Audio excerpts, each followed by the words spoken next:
Recipe for today, chicken wings in dark sauce. Ito yung mga ingredients niya guys. Shallot or bombay, then ginger, dark sauce, sugar, at syempre yung chicken wings natin. Ready na yan. Brown sugar para mas kunti lang ang chicken wings kasi tatlo lang naman kami kakain guys. Ito na, huwag nyo i-marinate ha. Ito yung Chinese recipe na madali lang gawin. Huwag ka na pumunta sa iba, dito lang.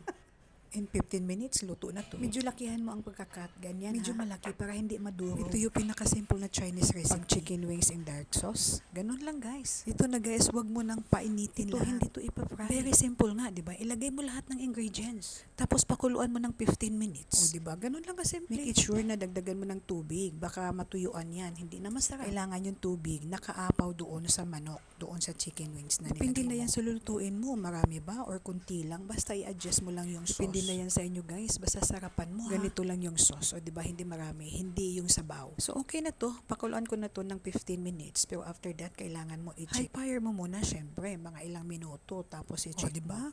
Ito na guys, kumukulo na, o tingnan mo. Tada!